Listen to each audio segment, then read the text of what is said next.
What is up, guys? Welcome to the ThinkComputers Weekly Tech Podcast. This is episode 416, and our podcast is brought to you by Amazon. If you go to thinkcomputers.org/Amazon and happen to purchase something that gives us a little kickback and keeps the podcast ongoing, with me, of course, is my trusty co-host, Ryan. What's going on?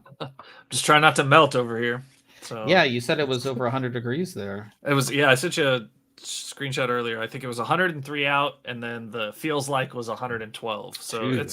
it's a little bit warm. That's one thing I don't really miss about. So in the summer, even in Pennsylvania, like the humidity would be just killer. And Yesterday I was really worried because it had rained in the morning and it was supposed to be 102, and it rained a lot. And I was like, oh my gosh, it's gonna be terrible out yeah, there. But it wasn't. It wasn't awful. But it's actually supposed to rain tonight, apparently. So that's one thing I do miss. It doesn't rain here that often. yeah. And it stays like sunny and 70, between 70 and Oh darn. Yeah, I know, right? But you do miss those things. Like you miss certain things about summer. For sure. So yeah, especially like Other than that, I'm good. The summer morning when you wake up really early, but you can like, it's too early, so it's not incredibly hot, but you feel the humidity. It's like I do miss that. But yeah, lots going on this week. Tons of drama with Intel. Some weird stories from Logitech of all people. We have some news. If you guys have been to the website since, when did I do that? Thursday, I think. Lots of changes, lots of stuff going on. So a ton of stuff going on. Before we get into everything, if you did want to follow along, we do have our show notes page up right here, and it has all of the stories, so you guys can go ahead and follow all along. Now, if this looks new to you, it's because I redid the website last week. I took an entire day. I only thought this was going to take like a couple hours, but it was an all-day process, and it wasn't even completely ironed out till like early this week because there were some issues and some things. But I've been wanting to redo the website. Yeah, I've been wanting to redo the website for a while.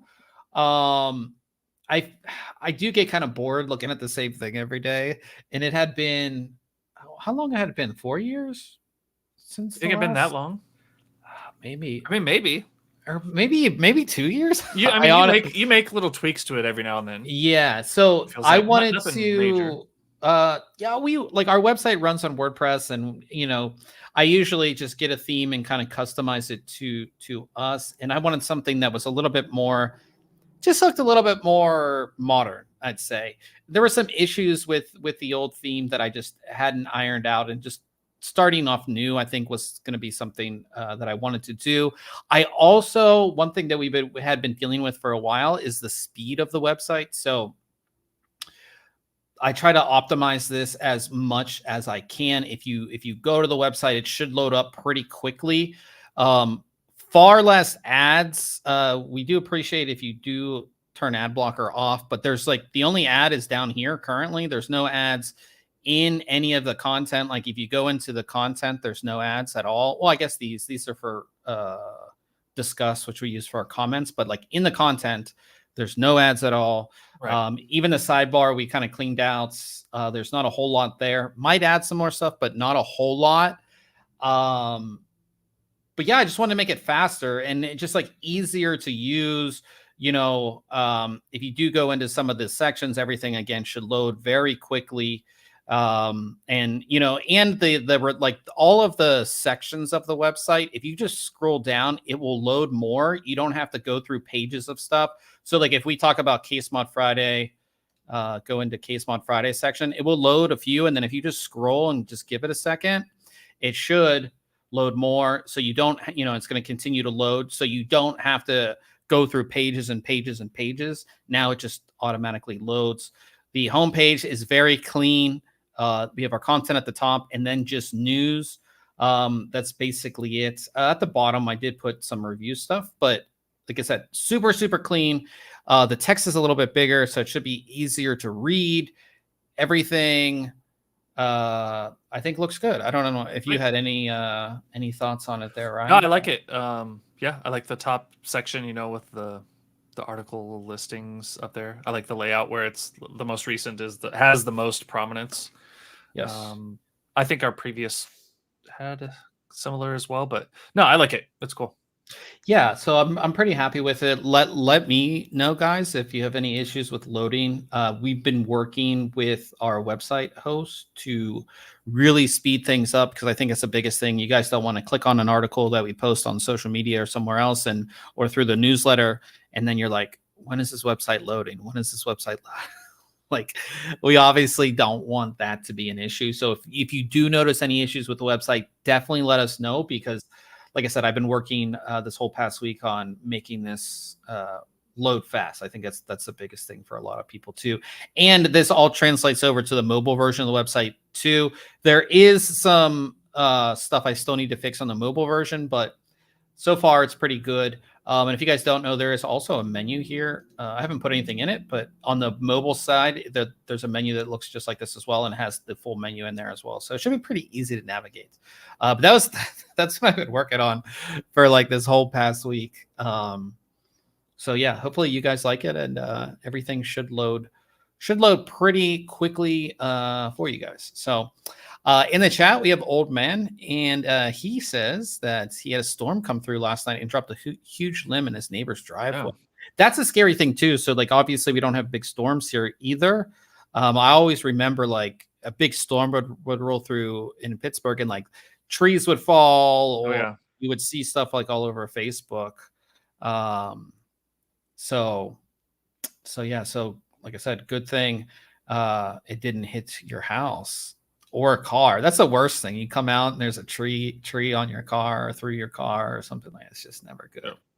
But yeah, guys, we'll jump right in. And I had the fun thing of testing a gaming laptop this week. So I took a look at the AORUS 16X, obviously the new one. So it's a 2024 edition of their AORUS 16X gaming laptop. Now, this thing is really, really awesome if you are looking for somewhat of a desktop replacement, but it's not crazy thick or big like the one, like that laptop you always used to bring to CES, Ryan's big old, whatever that was. The Dell. Yeah, the Dell. So inside of this, we have an Intel Core i7 14650HX, a NVIDIA GeForce RTX 4070. Obviously, it's a laptop version. 32 gigabytes of DDR5, a 1 terabyte Gen 4 NVMe SSD. You get Thunderbolt 4, Wi-Fi 7, USB 3.2 Gen 2. The screen on it is a 16-inch IPS display that has a WQXGA resolution, which is 2560 by 1600. We're seeing pretty much, I don't think you're going to see many 16 by 9 laptops. That's a 16 by 10, but it is a 165 hertz refresh rate, and it does support G-Sync there. So you have all of that. Taking a look at this laptop, there are two different like colorways on this. And we have it like, this is called Aurora Gray, but it kind of looks blue. Yeah. Here. So it kind of has like a really like a navy blue.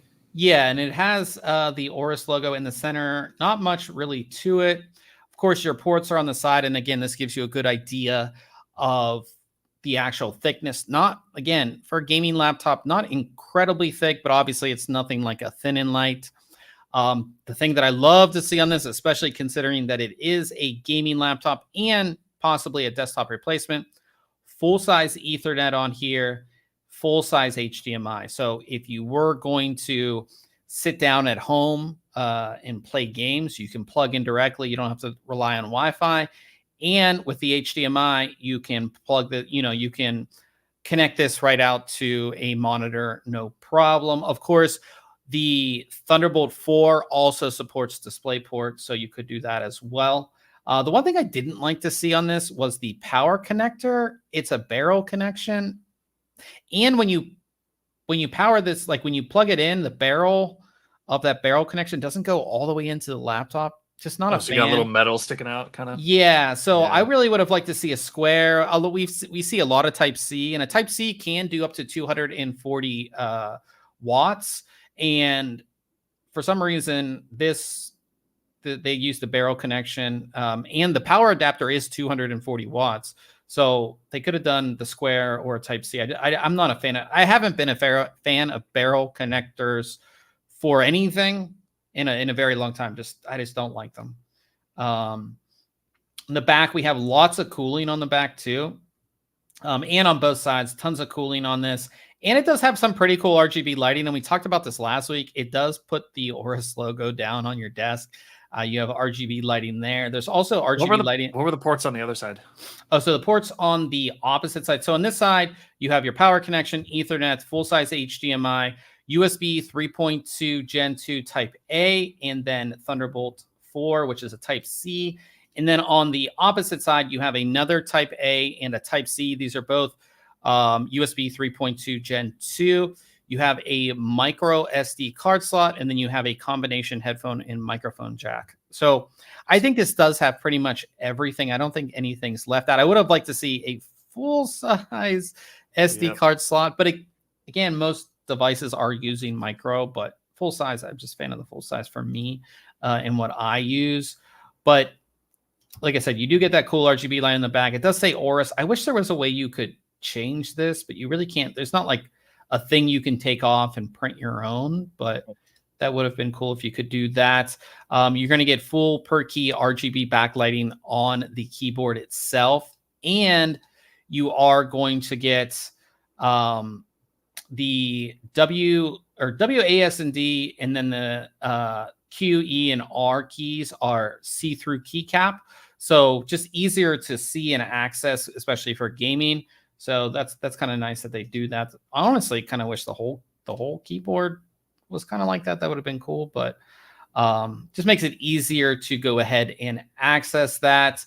The screen itself, so the lid you can lift up with one finger. It's not one of those ones that's like really hard to lift up or anything like that. You do get a webcam here. It's only 1080p. Your microphone array is there. It does support things like Windows Hello, and all that. So you can do all that if you want. I do have demos of both the built-in microphones and the webcam in this review if you want to check it out. One thing I really like to see, especially since we're in 2024 here, and every laptop you get really can't be upgraded. They solder the RAM on. Sometimes they solder the SSD in for some reason. On this, you can open the back up pretty easily. You get inside. You have 2 SODIMM slots, so you can, instead of the 32 gigs, you can upgrade to 64 if you wanted to.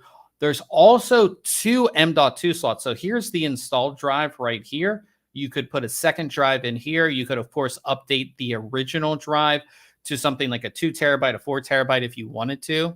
So it's really awesome that you can easily go ahead and upgrade this laptop. Like I said, a lot of laptops you can't. This one you can. And of course, we can see all the heat pipes and the fans and everything like that. Of course, because this is a gaming laptop. So the screen is really nice. It does have really good viewing angles. It's pretty bright too. So they say 400 nits of brightness. When you enable HDR, it goes up to about 500, and it is, like I said, it is pretty bright overall. I was really impressed by that. The resolution, if you put the scaling down to 100, you could easily do 2 screens side by side, like 2 windows within windows side by side. If you did want to do some type of, multitasking or anything like that. The keyboard is very comfortable. It feels really good. I really didn't have any issues with the keyboard. It's not mechanical keys or anything like that. We have seen mechanical keys on some gaming laptops. It's not the case here, but it is very comfortable. The touchpad is also very comfortable, pretty large, and it does support gestures and things like that, kind of like your standard. If you want to check out the video of me just showing you what the webcam looks like, it also comes with Gigabyte Control Center, which again just allows you to really customize everything within the laptop. You can set your fan curves, you can do everything like that. And this is, of course, where you're going to go ahead and do all your upgrades or updates and everything like that as well. You can set up their AI Nexus stuff if you want. like I said, there's everything that you can really do within their software, and it all comes preloaded on, but there's no extra real bloatware on this. This is the only thing, and it's just to give you full control over everything on the laptop. As far as testing, we ran a bunch of tests. I'll go to the gaming stuff because I know that's probably what you guys are most interested in. So here's 7 games that we ran at both 1920 by 1200 and 2560 by 1600. This is without DLSS enabled because this is NVIDIA. So you can see at 1920 by 1200, we're getting close to 100 FPS in every game. Some games drop down a little bit, like Metro Exodus and things like that. But these are all on very high settings and pretty good performance all the way through. At the default resolution, 2560 by 1600. Again, very close to over 60 FPS. And in some titles, like you can see in Far Cry and F1, we're getting 132, Far Cry 90, Shadow of the Tomb Raider, we're getting 95. It performs really, really well at those both of those resolutions. I would say if you wanted to take advantage of the 165 hertz refresh rate monitor, you're going to want to turn your settings down a little bit. Obviously, if you're playing like Overwatch, Apex, Counter-Strike, you could run it with max settings and you could probably hit that no problem. But overall, when it comes to gaming, I didn't have any issues with gaming in this. There wasn't something that like, you know, in the past, I've tested gaming laptops, and if you played a certain title, it would just not be happy. And I didn't run into any issues with this laptop when it came to that. Now, I do have to say the fans are decently loud, but I think, at least in my experience, I haven't tested a gaming laptop that when you're playing a game or when you're running a crazy benchmark that it doesn't get loud. Like, that's just what it's meant to do. So that does get loud. I would say if you have headphones on and you're gaming, you're not going to notice it, but it will get loud. Obviously, there's ways to mitigate that a little bit, whether you put your laptop at least at an angle on a laptop stand where there's openings in the bottom of the laptop where you can get some air in there, or use a laptop cooler, which a lot of people do. But it is going to be loud if you're not during, like, as soon as you're done gaming, the fans kind of turn down and turn off and you won't hear it. But during gaming, the fans are decently loud. We have all of our 3D Mark tests in there if you want to check that out as well. But like I said, I really like this laptop. I mean, it is a decent desktop replacement if you want to game at those resolutions. It has all the connectivity. I didn't mention that it has Wi-Fi 7. Old man wants to know. Yeah. Old man said, how much storage? So the configuration that we had came with a 1 terabyte Gen 4 NVMe SSD. And then as far as how that performed, next one. So here you can see, 5,000 megabytes a second read and 4,800 megabytes a second write on that drive. And again, you can upgrade that drive. So you can put any other Gen 4 drive in here. So you could put a faster drive that could do 7,000 megabytes a second or something like that in here if you wanted to.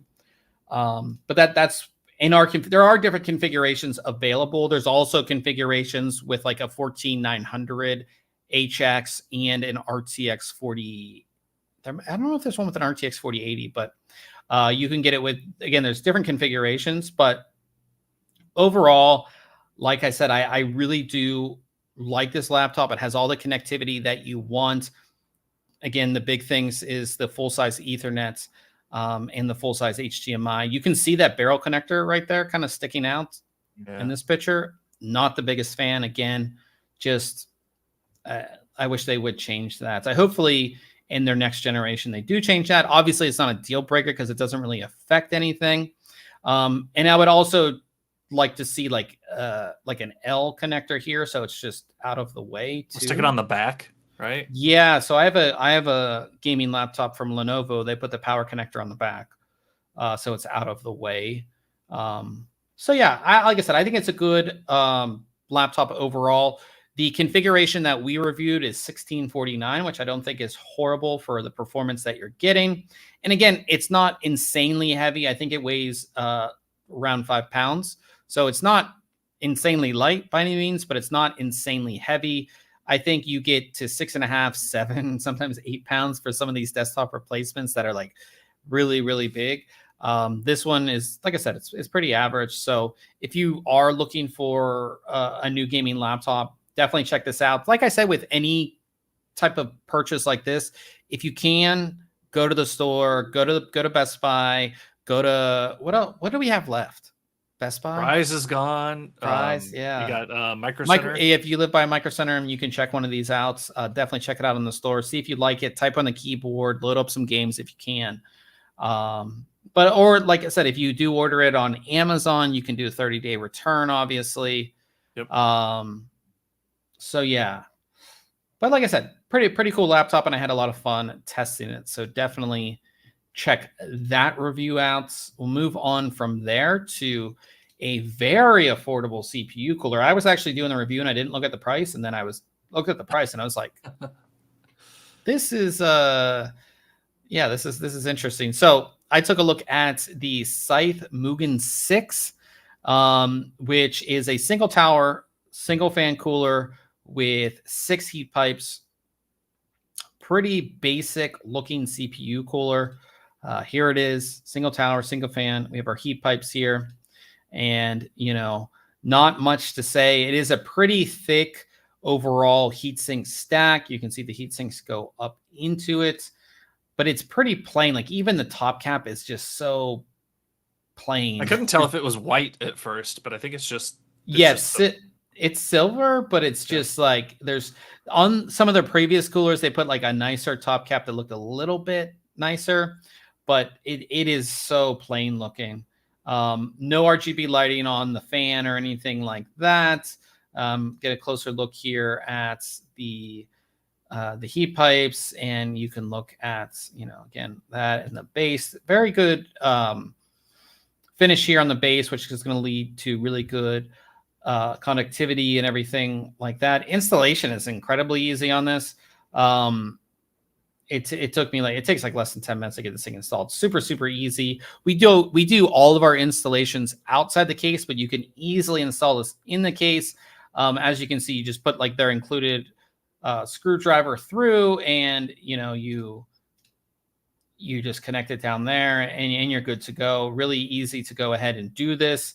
And once you have it installed, you have 100% RAM compatibility as well. So it's not going to cover any of your memory slots, which I really like. So that is definitely a plus. But if you look at it, I mean, it's very plain. That's all right. It's super, super plain, which again, for a lot of people is fine. And if we look at performance, going through this, it kind of sits in the middle during idle. During load, it's a little bit higher than that. Competing with things like the Noctua NHD15, which is only a degree better. And if we look at our super load, again, it's being beat by the Deepcool AK620, the Noctua NHD15, another Deepcool Assassin 4, Be Quiet Dark Rock Pro 5. It's being beat by a lot of high-end air coolers that a lot of them are dual tower, dual fan coolers, or single tower, dual fan. This is single tower, single fan. And if we look at our noise levels, I mean, it's one of the best in our first load test. And then on our second load test, it is the best when it comes to noise levels. It's tied with the Cooler Master Air MA824 Stealth. But it's, like I said, it's so super quiet and really good performance. And the reason I say really good performance, because if you look at these graphs, you're like, yeah, it's getting beat by like, 4 or 5 other coolers. 2 degrees. Yeah, it's not that much degrees, and when you throw the price in there, it's $36.99. Yeah, exactly. Like I thought this would be like $40-$50, but it's $36.99. And if you think about it, like a Noctua NHD15 is $100. Deepcool Assassin 4 is $100. Even a lot of those other ones are like 75, 70, 60. You could essentially buy at least 2 of these, if not 3 of these, for that price. That is really, really amazing. Like I said, my only knock at this cooler is that it's so plain. In the world we live in of RGB and just something flashy, and every case has a window now. Yeah, but there's a lot of people that buy cases without windows. Yeah, I mean, you said most of them do come with it, but like think of like Fractal that offers multiple side panels, right? Someone wants good performance, doesn't care what it looks like, and what's the thing? doesn't And want to this spend is a ton on it. Yeah, like great. you can find some cheap coolers on Amazon, but like, or anywhere, and like a lot of them are like no name, unknown brand. We saw the Amazon Basics one that we reviewed, which was pretty bad performance wise. This is good performance, and Scythe is a known company. We reviewed a ton of their coolers over the years. So if you're looking to do builds, like simple builds for people, this is like pick up like 3 or 4 of these. You know what I mean? Super easy installation as well. Like I said, I gave it a good value award and a 9 out of 10. Like I said, insanely good price, good performance for a single tower, single fan cooler, extremely quiet, super easy to install, and it doesn't cover the memory. So if you were doing RGB memory, it's not going to cover it like some of the larger coolers do. So I definitely like that as well. So definitely check it out. I was, like I said, I was blown away by the price. I thought it'd be at least $50, but it's cool. It's $36.99. So definitely check that review out. We'll move on from there to Case Mod Friday. And this week we are featuring a build from Stuart over at GGF. So this is his Fantex NV9 build, obviously to show off the case here. Love the colors because it's black and gold. And some really interesting tubing here because he's made an N. Yep, on the front. In the tubing, on the front. Well, you can kind of see it right here. I like the way he blacked it out, right? So you only really see the color on the certain section. And even like, it's not like he blacked the tubing out with a straight line. It's like at an angle. If you zoom in on, I don't know if there's a closer look at that front. You can kind of see it right there. Yeah, it's like a angled look. So it's not just a plain straight cut. So that looks cool, right? It's that attention to detail that we always see from him. Yeah, this build's sweet. Yeah. And it used Fantex water block, which is nice to see in a Fantex case, right? A lot of people forget that they do water cooling components. Yeah, it's not as well known. But this is just a great build. I really like how this one kind of turned out, and yeah, it looks really, really good. All the colors go together so well too. It's just a really, really good overall build. We also have his video in the post too, so if you want to check that out, you can definitely do that. Lots of awesome hardware in this, but I just thought this N was interesting. It almost looks like it's a neon light tube. You know what I mean? Yeah, just with the way it looks. So. Yeah, definitely for sure. So, yeah, go ahead and check that out. Of course, if you want to see Case Mod Friday builds, you just want to look at this stuff for hours. When I first got into computers, like that's one of the things I did. You could just go on the website, go to articles, and then Case Mod Friday, and then the entire section. And again, you can just keep on scrolling because it's the new website, and we have so many that you can just browse through and check out. So, but again, shout out to Stuart over at GGF for that awesome build. And we'll move on to news. And I have to say, what is going on with Intel? I know. Like, we've been talking about this, and it is this, and we've seen it in the past with big companies, some of the biggest companies in the world, like Kodak was one of the biggest companies in the world, and now they're like this little company now. We Intel. Sure. Intel still is, in the CPU world, the leader, obviously by market share, but all of these problems, all of these issues that we've talked about over the past few years, and just their decision making and kind of what they're doing and all, like what's going on? Is this? I don't know. Are we watching the downfall in real life? So what? Like, I just thought of this kind of is like what is the lead time on a design of like this 13th and 14th gen, right? Like when were they working on some of these components? What year do you think it was? Well, remember 2019, 2020? we maybe? had the whatever nanometer plus Sure. because they had issues initially. But what I was getting at is like we had all these people that like were working in these different work environments in the early 2020s, right? Do you think any of this is related to like you didn't get that in person, like face to face conversation where you're just like, you know, throwing ideas back and forth or designing things? And so, like, you've got this product that now that it's out and it was designed in maybe 2021, 2022, and it's gotten to the point of where it's being released, like, these are issues that crept out of a different work environment, maybe.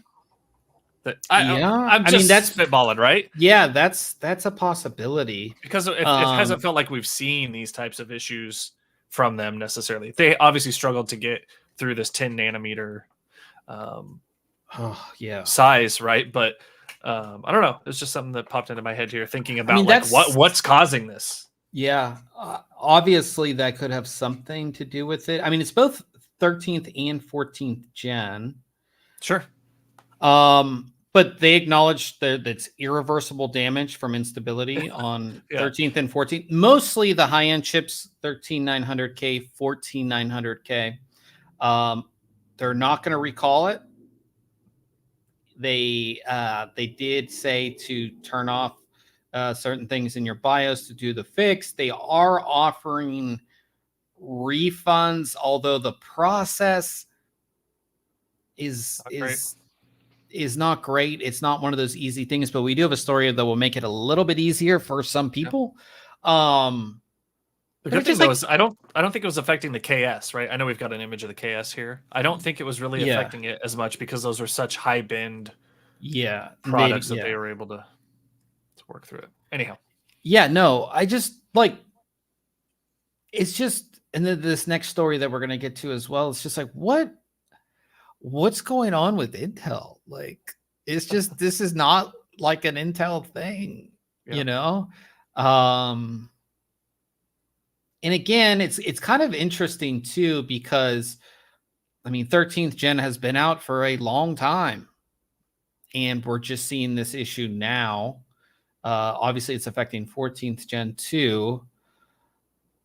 I don't know. And if you like look at any comments on any like social media posts when people are like, oh, what, like I think it was, I don't know if it was NZXT or somebody posted like a list of components, and like on social media they were like, what would you change? In literally every comment, because it was like 14900K for the CPU or something, and every comment was like, yeah, I'm going to switch it out for an AMD. Like literally every comment, or at least like the first 10 that I saw on the post.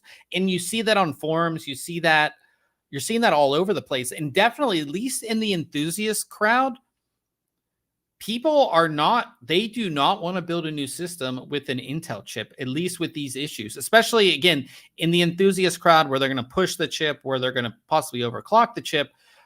They don't want to have to RMA it. They don't want to have to do any of that. No, they don't. Old man in the chat, he said a 50% failure rate. I was just thinking like, well, what's, obviously you're going to hear the horror stories. But I was curious, and if it's a 50% failure rate, that's just wild. And if that is actually true, I haven't researched that, but say that that's true. How are you not doing a recall? Recall. That's where you end up with like lemon laws, right? Yeah, or like a class action lawsuit. Exactly.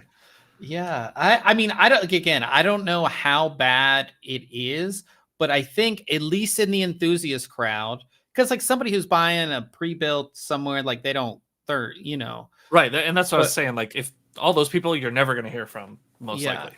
But in the enthusiast crowd, the damage is done, and that could be a few generations. Say this next generation of Intel chips come out, enthusiasts aren't, or maybe they're going to wait, right? They're going to be like, I'm not going to get it at launch. I'm going to wait and see the reviews. I'm going to wait and see if the future CPU has this issue too.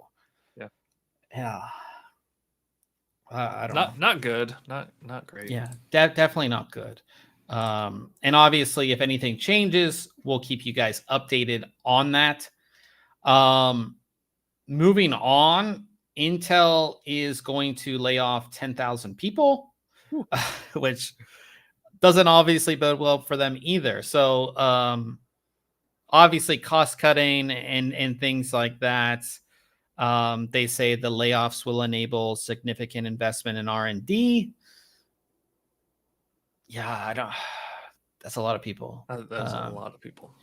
Yeah, and they do employ. That's like almost 10% of their workforce. Yeah, because they do employ 110,000 people, so that would go down to 100,000. Yeah,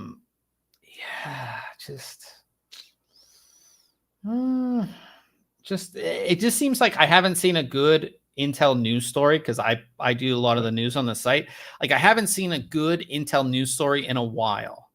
The last thing that we were really excited about, or was a good thing, was like the 14900KS launch. And again, it was late than expected. So, and then it's exciting to see like what these things overclock to, right? Like, that's a positive piece. But like outside of that, yeah, it hasn't been great.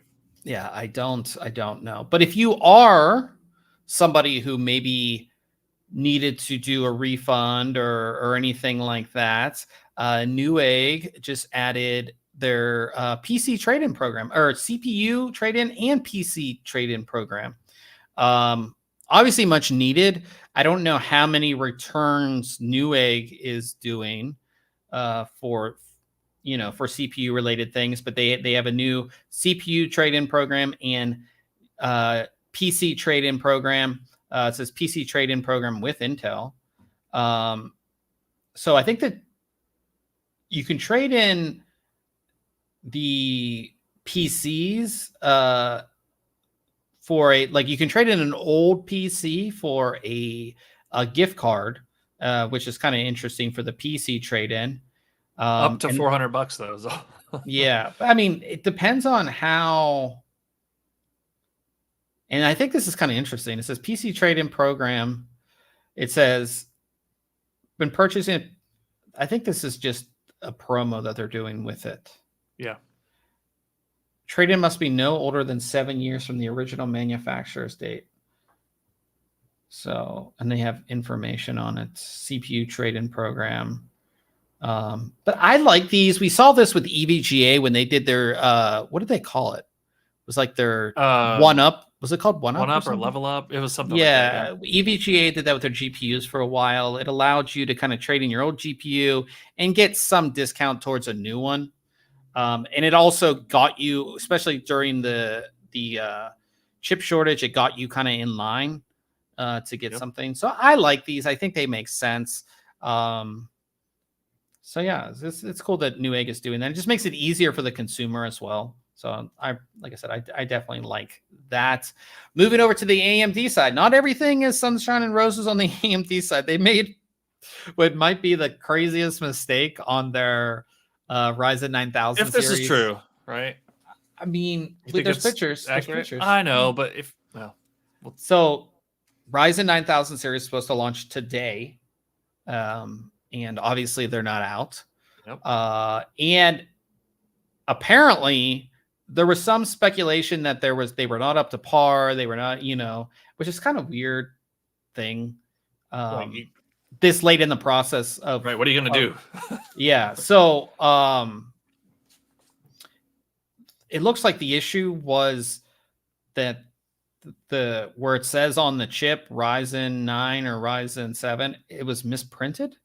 Yep. And there is a picture that we have of a Ryzen processor. This is from HXL. And it says AMD Ryzen 9 9700X. That should say AMD Ryzen 7 9700X. Right. And they said that they're all printed wrong, which is like, how do you make that mistake, man? The thing that bugged me about this picture was the 9 and the 7 on 9700X look spaced too far away from the zeros. Yeah, that's true. And they're a little darker, and they just tilted. It just something didn't look right. Yeah, this other person had one. That's a 7900X. Never mind. Right. Yeah, so it's the 9000 series. And who knows? Maybe it's just this picture. But yeah, that's kind of interesting. Like, but if this is important for many reasons, right? There's a lot of information on these chips that has information regarding the product itself, and you don't want to, like, if this was packaging, like we get products in pretty often actually that have a little sticker over like a product name or a, you know, whatever they want to fix something on the product packaging, they'll just slap a sticker on that looks right. You can't slap a sticker onto a CPU. Onto the IHS. Yeah, right. And they're not going to go back and, you know, like laser over it and then reprint it. So yeah, so it has been pushed back. What are the dates? I have the dates. The dates are, let's see. The dates are August 8th and August 14th, depending on the SKU. So they have been pushed back. Also, we haven't talked about them much, but they were announced when Ryzen 9000 series was announced, that the 5900 XT and the Ryzen 9 5900 XT and the Ryzen 7 5800 XT were announced as well as part of this sort of update, and those are also delayed as well. So just like I said, these are also delayed. So yeah, interesting turn of events, but hopefully these don't have performance, stability, any weird voltage issues that we've seen on the Intel side. Kind of wild. We're getting a refresh of that 5000 series. You know what I mean?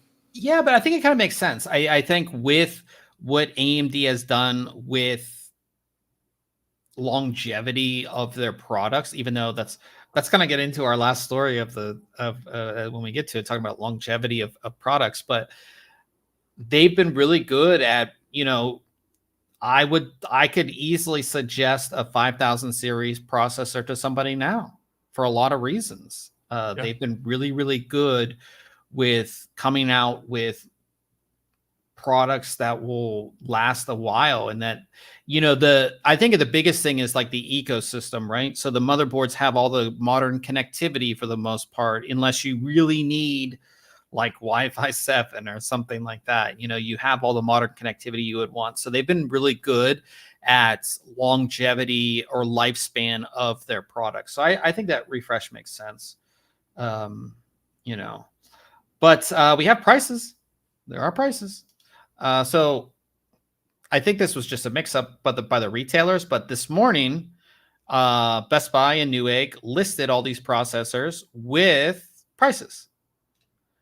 These were probably like batched to go live months ago, right? Yeah. So we have all the prices here. That's what I need to switch on the website, so you can tap through the pictures. You have to click on each one individually. See, new websites, and we have to fix some things. So that's one thing I have to fix. But coming down to prices, Ryzen 9, and again, these aren't confirmed, but it kind of we kind of expect these to be the prices. Ryzen 9 9950X $599, Ryzen 9 9900X $449, Ryzen 7 9700X $359, Ryzen 5 9600X $279, and then the 5000 series refresh, Ryzen 9 5900 XT $349, Ryzen 7 5800 XT $249.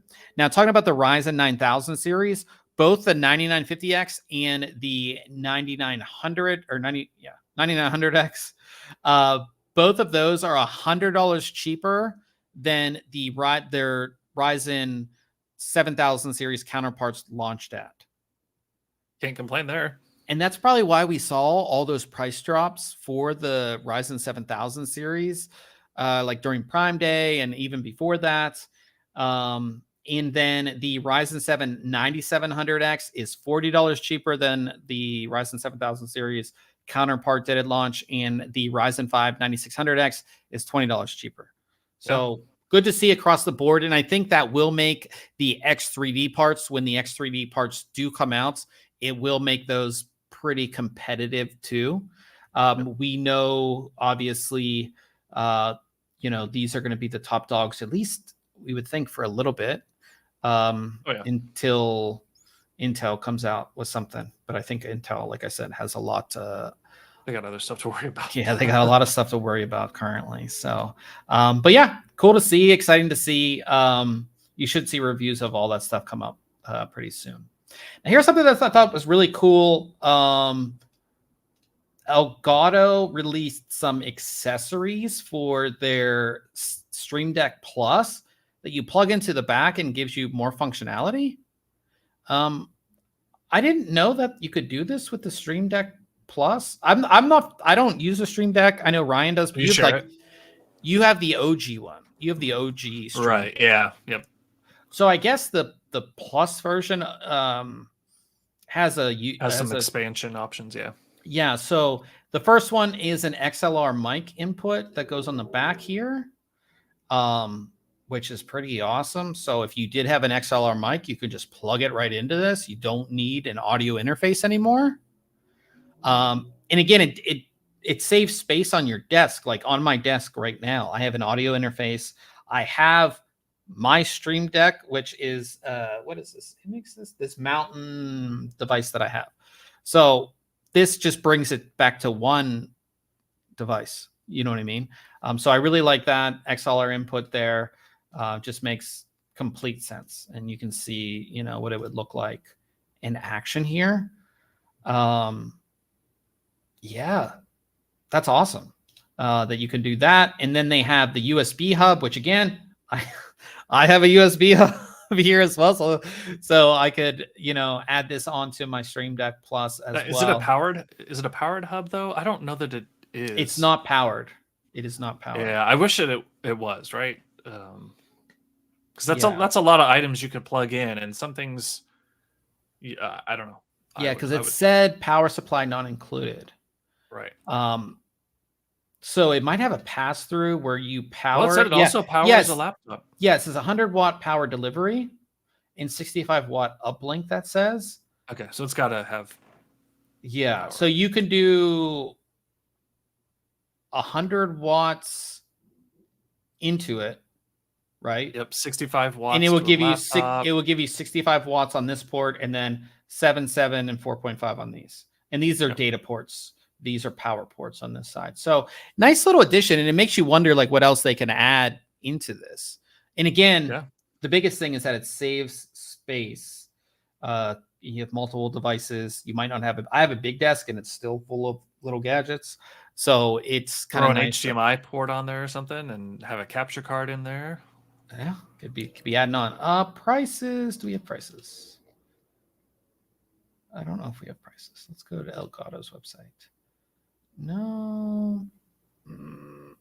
For the add-ons, huh? Where are the add-ons? Let's see here. Stream Deck. Okay. XLR and the USB hub. $69.99, and I don't know why I'm in euros. Oh, and it's got an SD card reader on the side too. Oh, this is an all-in-one device. That's handy. Yeah, that is definitely handy. I wonder what the actual connection is, because these are USB 3.6. There's a wait, and is it a CF as above it as well? Yeah. No, it's SD and micro SD. Oh, okay. Yep, you're right. So, $69.99 for that, and the $129.99 for the XLR, which kind of makes sense. Most decent audio interfaces are kind of around 100, so $129 for this one. So yeah, I like it. I like this whole idea of like having one central thing that does everything, as long as it's good. That does everything that you can control. And obviously with their software, you could do different things with the mic, with wavelength, and like all that stuff. It just all makes sense. So really cool to see that from Elgato for sure. And we have an interesting case here from Zalman, which doesn't make any sense, but I wanted to talk about it. And again, we don't hear that much about Zalman or hear from Zalman, but they have a new case, the Z10DS, and it has a 15.6-inch full HD LCD screen on the front. Okay. On a hinge, right? I assume it's on a hinge. We don't have that many pictures, but here's the thing. Here's the thing. Here's the case, and here's the screen on the front. If you don't open it, you have no airflow. Yeah, you've killed your airflow, unless there's some at the bottom. And even then, that bottom section's in your power supply shroud. So, yeah. And you can see where the included fans are in the front. Where's it pulling from? Yeah, so you have to have this open, which is kind of weird if you're trying to show something off, right? Well, I mean, I sit next to my PC, so if it was open, it'd be facing me. I'd have to look over and see it, but it would be visible, I guess. I feel like this is just like one of those portable monitors that they just put on the case. This doesn't make any sense to me. I don't know. Of all the things you could do, right, as Zalman, to like bring yourself back into the PC world, because we've seen them come out, like we've had more news from them in the last, I don't know, 6 to 9 months. This wouldn't have been the thing that I don't know. It wouldn't have been my first choice. Yeah. Is there any more pictures of it? Let's see. CD10DS. Oh, look how cool it looks, bro. like figure out a screen to go along the whole bottom next to the power supply. Yeah, cover that whole thing. Make that a screen. Perfect. Yeah, so much better. Because again, if you want it closed, you're killing your airflow. And they don't show behind. Oh, it's detached. I mean, it's detachable, so maybe you could use it also as a portable monitor. How detachable? All these pictures show it attached. It says detachable. Well, I know, and it comes with a stand. It comes with a stand. Oh, okay. Okay. Yeah. So. Yeah. Pseudoscientist in the chat says, I'm crazy enough to try to build my own PC case. We've seen people do it. I have a couple designs that I've drawn out where I think they could work, but this one, it's adjustable. Well, I hope so. Yeah, so it is. I mean, it is HDMI, which is good to see. It's not like running some widget system, which would have been a horrible decision. So you can put whatever you want on it. But like here, they show it closed in this little video. But then it's got like a border. That looks like a YouTube page, right? Yeah, it's a YouTube page. And then you've got like a border around it, so that looks stupid. Yeah, I don't know. But you could use there it is detached. Yeah, it's detached over here. I guess. I think the only way this makes sense, the only way is if you needed a portable monitor. And I could put I just wouldn't. Yeah, I mean, and again, I mean, no offense to Zalman, but like this case is the super basic case. It doesn't have a whole lot going on. Like design wise, it's not something that's like super flashy. I mean, it's super basic in interior design. And there's not, like I said, there's not a whole lot going on here when it comes to design of the case. So I'll pass. Yeah, I'll pass on this one. But yeah, like Brian said, if you want to put a screen all along here. Yep. And you could even make it detachable so we could put it somewhere else. But cover the power supply. Nobody cares what power supply you have. Unless the power supply has a screen on it, nobody cares. Put a screen that goes all along here and everybody will be happy. Nobody wants, well, some people might want this, but if you close it, it kills your airflow. So nobody wants it. So interesting case there from Zalman. It is. On to, would you like to pay a subscription to use your mouse? I sure as hell wouldn't. That's why I sent you this article today. I was like, yeah, right. This is the craziest thing I've ever heard. Yeah. So Logitech, craziest thing I heard in a while, is proposing a subscription model for a long-lasting forever mouse concept. Now, at first, like when I read the headline, I was like, okay, does that mean that like I buy into the subscription, and if I wear out my mouse feet or like a thumb grip gets worn more than I want, I just like click order and I get another one, right? Nope, doesn't sound like that's the case. Yeah. It says the mouse will receive software updates potentially through a subscription model to enhance its longevity. How does software receive, like, how does software make it enhance? Right, I already get driver updates. I already get firmware updates for every other mouse. I don't break my mouse, right? If it wasn't for just getting a new mouse to review or something, my other ones work just fine. Now I have some really old ones where like the rubber pads have started to like deteriorate almost. But they were cheap mice to begin with. But yeah, like you don't break, this stuff just doesn't break unless you have surpassed the 50 or 100 million clicks. But it's like, okay, so like, why are you trying to get more money? Like this picture that we're shown, this is like their MX Master, which is like, I think when these are brand new, they sell for like what, like 150. Yeah. And like their high-end gaming mice are like around the same price, right? So again, unless you're rage quitting and breaking your mouse, like that mouse is at least, even if you're like an insane hardcore gamer, you're playing 8 hours a day, all day, 7 days a week, even in a couple years, you're not going to wear that mouse out. I don't think. It would take you a very long time. Say on the short end, at least 3 years. So in 3 years, you'll spend another 150 bucks. How much is a subscription costing that you're not going to spend that much in the subscription? And like, it doesn't make any sense. And what functions are you giving me for the software updates? Like what? Like what are you doing? They're going to give it AI. That's what it's going to be. Oh my gosh! Stop. The AI is not going to be built into the mouse. It's just going to be built into their software, and their software is going to call out to ChatGPT or something stupid. Yeah. Like, yeah. This, I don't like this. Doesn't HP have some subscription model for toner? Yeah. Or ink. Yeah.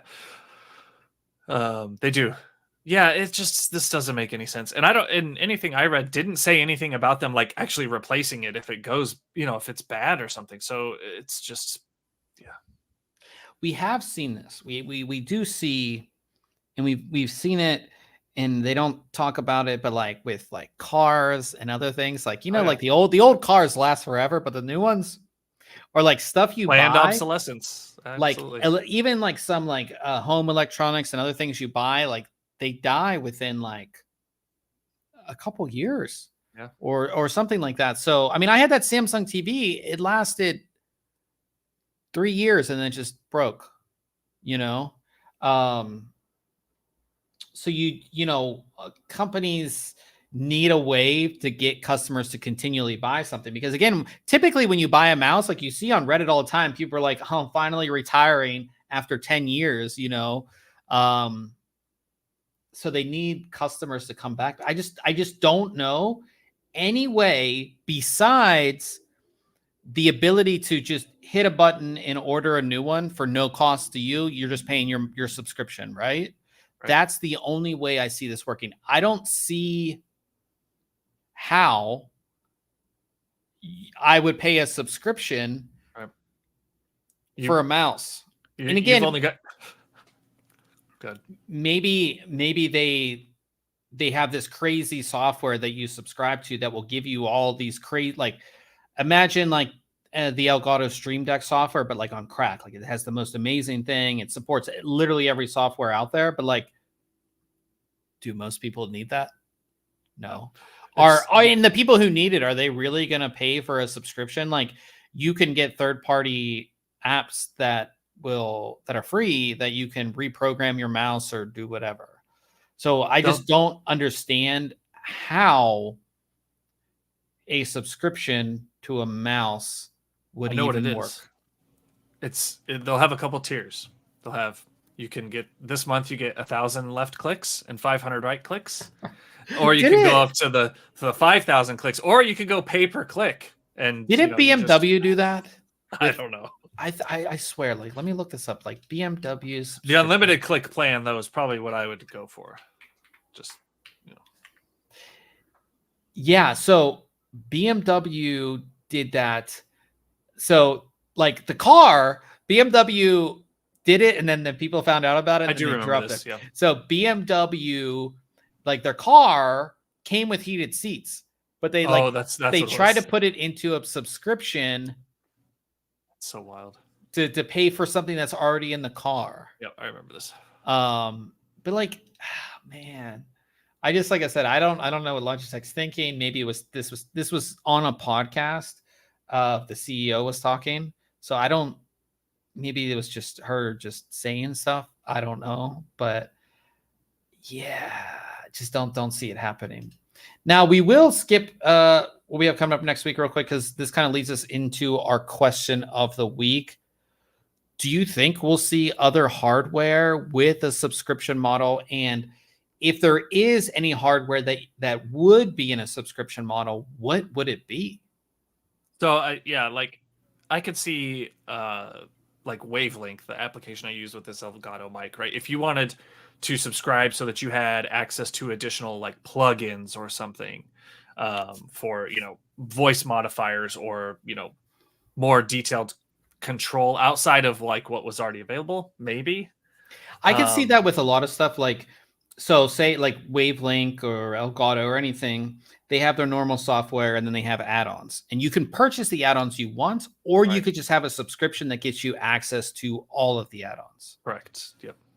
But you would that is almost a slippery slope, because like as long as they give you like everything and more for free, right? And they don't start putting things like, oh, you can't control the gain on the mic until you buy the subscription, right? Or you can't mute the mic until you buy the subscription. That's when you're going to run into trouble. That would be putting funny. things behind putting things behind. Yeah, well, I mean, like I said, BMW had that issue with with the heated seats. Especially considering the heated seats were like in the car. It wasn't like they're already there. Yeah. You already manufactured them and put them in here. Your cost is already, Yeah, I think if anything, when it comes to subscription or something like that, you could see kind of what doesn't like Apple have the whatever upgrade thing or something where like you pay Apple, you pay a subscription or you pay something, and then every year you get a new phone. You know what I mean? So you could see like, and again, you're still, and I don't know if you get it at a discount. I don't know, but like you could see like the Intel subscription, get a new CPU every launcher. That's different though. That's like, that's getting a new one. Like, you know what's coming. Like with the Forever mouse, I'm expecting, well, this is my mouse forever, I guess. And I guess it's going to get some software updates. Yeah. Who knows? Yeah. I'm trying to think of any other piece of software, or not any other piece of hardware that you would pay a subscription for. Well, I guess you are seeing those like AI things that it's a hardware device. I mean, that you're paying a subscription because that essentially is paying for ChatGPT. I mean, GeForce Now or any of these cloud gaming, right? You're paying a subscription for some hardware, but it's hardware you don't have. Yeah. I'm thinking of any type of hardware you have that you would pay a subscription for. I don't know if anybody you gotta like your CPU cooler. It's like, well, didn't pay a subscription. I didn't use the cooler, so yeah, I'm not gonna turn on. I can't. That'd be funny if like every component was a subscription. Be like, I guess I can't pay for 64 gigs of RAM this month. I know I can only pay for 8 gigs of RAM. Yeah, so I get it right on. It's like they won't even light up. And then you have like different tiers of your storage. Be like, gotta drop the drives down to Gen 3. Can't afford Gen 5 right now. I hope our too many bad ideas. I hope our world does not end up like that. Yeah. But you could see the subscription model PC where like it's like hardly anything up front, but then there's like a subscription each month for each component, and depending on the level of subscription is the performance of that component per se. Yeah, no thanks. Yeah, that would just be weird. That would just be odd. But that is it for the news this week. Some really fun and interesting stories. Like I said, lots going on. Talking about what I have coming up next week as far as reviews. I'm taking a look at something that I was really excited to take a look at. And definitely an interesting product. We saw it at CES, the Lenovo ThinkPad X1 Fold. And they have, like, this is not a good site to see the actual picture. So it's I guess you would call it a tablet laptop. It's a foldable screen. So the screen actually folds and you can make the bottom keyboard. It actually comes with a keyboard. But it's a foldable screen. So I haven't really taken a look at any of I haven't really looked at any of the foldable phones. Samsung has those, but this is actually a foldable, laptop sort of. They've been really innovative with a lot of stuff. Like, was it this year? Yeah, they had like the snap-on cameras and add-on components. They've really been doing a lot, I feel like, to be different. They had the laptop at CES 2023 with the dual display design. Well, that's like, this one. That's this one. It's the same one? Yeah, it's the same one. Okay. Yeah, so essentially giving you it gives you hang on. I thought that one was a little different for some reason. You can have this big display, or you can make it into, again, you can see you can change it that way. You can fold it around. You can do a lot with it. I'm going to see how usable it is for an everyday use case. And to see I have bent it, and it's just so weird to bend a screen just in general. So we'll see how well this does and if it's worth picking up. And yeah, so I'm kind of, like I said, I'm excited to really play around with it. But yeah, bending the screen the first time, because you're so used to a laptop, or you feel like you're gonna break it. It's but you're not, because it folds no problem, but you just feel weird bending a glass, I guess, if that makes sense. So yeah, that is kind of it. Ryan, you want to update us on your fiber? How's the fiber? It's been good. What is this, 2 weeks now on it? I run speed tests every now and then. My neighbor next door, his got installed Monday. Nice. I haven't talked to him since he's got it, but as far as I know, everything's going well there. So I still have the fiber on top of my backyard. It hasn't been buried yet, which kind of stinks. But whatever. Speeds are great. I have no complaints at all. Nice. So, and I haven't. The other thing is, I haven't really downloaded anything big lately to really test it. And the stuff that I've been uploading at night, I haven't created a bunch of video content or anything that is going to sync out to Backblaze. So I haven't really paid attention to that yet either. So, yeah, but it's always just knowing that I got. It's good to get fast internet. I actually reached out to my mom and my brother because they each have the same ISP now, but in a different town about an hour away.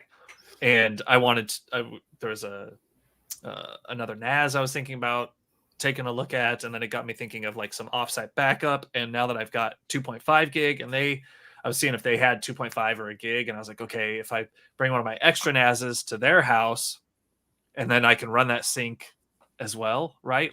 2 a.m. on Monday nights or something. So that's another offsite backup location, and plenty of bandwidth there for that. So I got some projects in mind for this fiber. Nice. It says Newegg has Zip where you pay in installments. There's also firm people pay. Yeah, I've seen that in Amazon has some stuff like that. Yeah, I guess, that's not a subscription per se. That's just finance option. Yeah, financing, or I guess it's nicer than layaway. Remember layaway back in the day? Oh yeah. I worked at a place where it was a shoe store, and we would do layaway on shoes, nicer shoes, but that was always odd to me. I was like, what, we do layaway?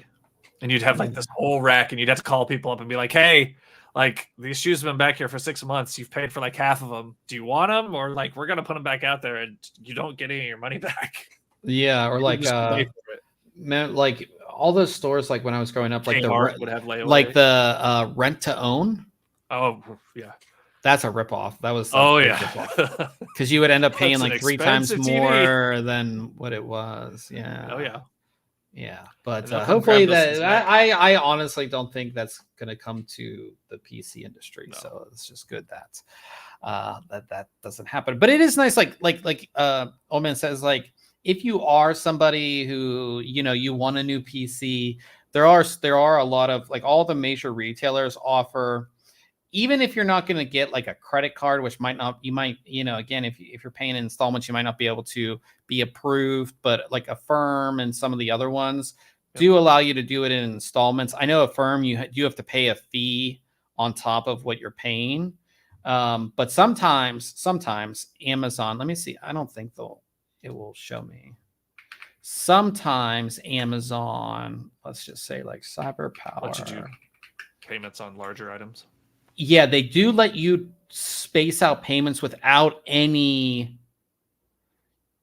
Oh, so this, and let me do this really quick. So, see, this says for the CyberPower PC, it says 5 months, select from 2 plans. So they have their Amazon plan. So it's nothing. So like 5 equal payments of $336 a month, 0% APR. So that's nothing on the Amazon. But if you do it through Affirm, you would pay more. So you're paying 10 to 36%. But on certain products, Amazon does offer just like you just set the installment payment and then there's no added fee or anything, which is kind of nice. But it's only on certain products. You see it every once in a while on certain products. But if you are looking to buy a PC and you don't want to get kind of screwed by that APR and those extra fees, Amazon sometimes on certain products does do it. Or if like you want to get a new graphics card and you don't have enough money, that's a good way to get it if you need to do that. So, but yeah, guys, we are going to be gaming. Old Man real quick in the chat says, I'd still wait until Black Friday if you can. And he said he bought a 12900K motherboard and RAM last year for $400. That's awesome. Yeah. Black Friday's end of November, right? Yeah, it's a little ways away. We got a ways off. Yeah. So, but yeah, we are going to be gaming over on Twitch. That is twitch.tv/ThinkComputers. Of course, Ryan runs that stream, so hopefully it's good because he has fiber now. So I won't be timing out or anything like that. We're going to be playing some Apex Legends, so definitely jump over there. Thanks, everybody, for coming out. And, of course, everybody that listens later. We'll see you guys next week.